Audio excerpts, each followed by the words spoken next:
What's going on? What's going on? What is going on? This your boy Nori, the host of the Gliding on Tools YouTube channel. And what I have for you today is motorcycle camera mounting positions right after this.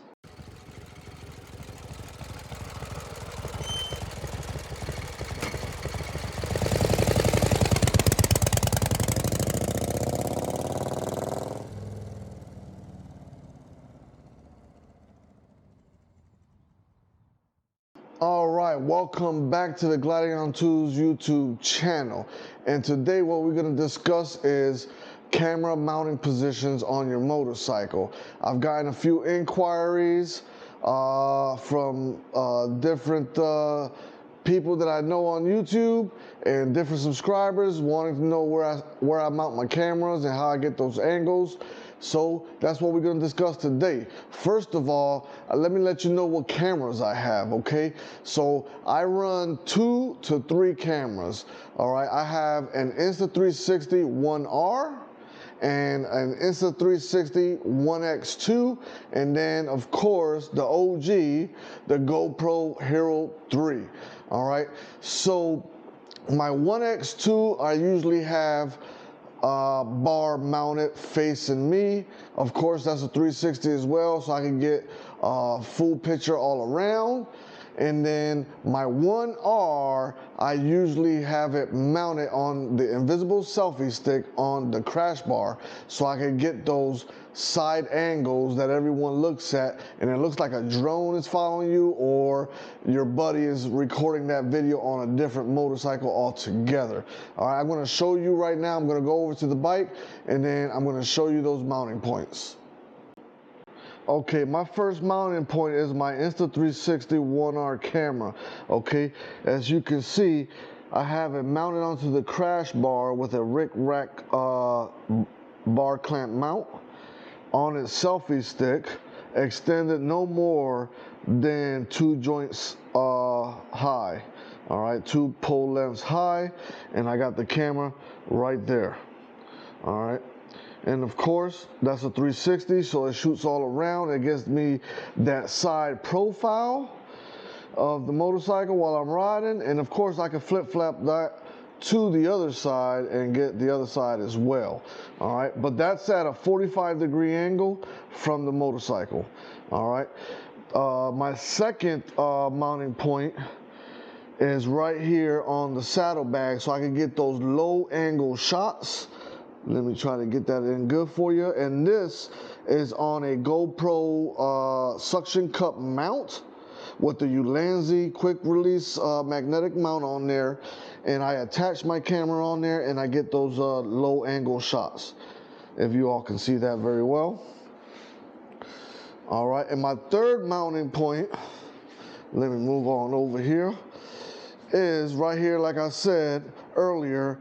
I got a bar clamp right here, a small rig bar clamp mounted to the bar right here on my left side, and that's where I usually put my Insta360 1X2, so that way I can get those shots that are facing me and facing forward as well. All right, those are the 3 main mounting points that I use,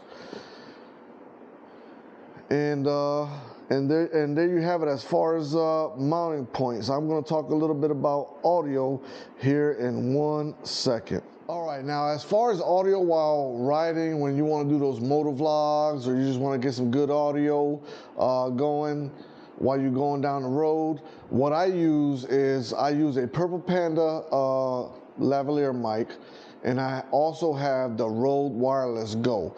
Now I'll pop up a picture up here to show you how I have it onto the Insta360 1X2, because that's what I use for audio.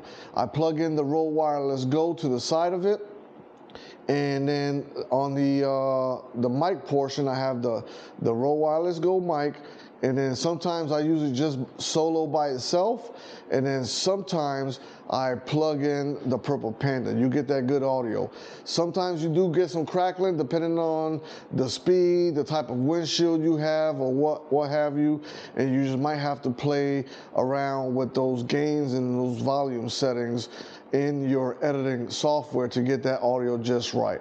But what I have found is that the best audio I get is just plugging that Purple Panda straight into the 1X2 and Velcroing the wire to the Purple Panda around the selfie stick. And like I said, I'll pop up a picture up here somewhere. Wrap that wire around the selfie stick, Velcro it around the selfie stick, tuck it underneath your shirt, and then either, if you have a full face helmet on, put it on the chin portion of your full face helmet or inside your shirt, and you'll get what I figure out to be is the best audio for me. Might be a good setup for yourself as well. And that is all I use as far as audio. Now, sometimes I do have to play around with the audio in post-production just to get it right. And then sometimes I don't have to. All right, when I plug, like I said earlier, when I plug that Purple Panda straight into the 1X2, that's the best audio right there. Because with the Rode Wireless Go, you do get some cracking noises while you're going down the road. And I think it's just because, of course, it's wireless and it's got some kind of connection issues or what have you. I mean, the Rode Wireless Go works best stand still when you're not moving and you're talking straight into the camera, as I'm doing now. But when you're on that road, plug that Purple Panda or any mic that you might have, plug it straight into the camera, and you will get the best audio I think you can get for that piece right there. That's all I have for you today. I wanted this one to be quick because I did have some folks that inquired about it, and the best way is just to show you all on here, and then hopefully that method helps you all get some good audio for yourself and some good shots while you're going down the road. That's all I have. You know, comment down below if this helped you out any or not, and then as always, enjoy your ride.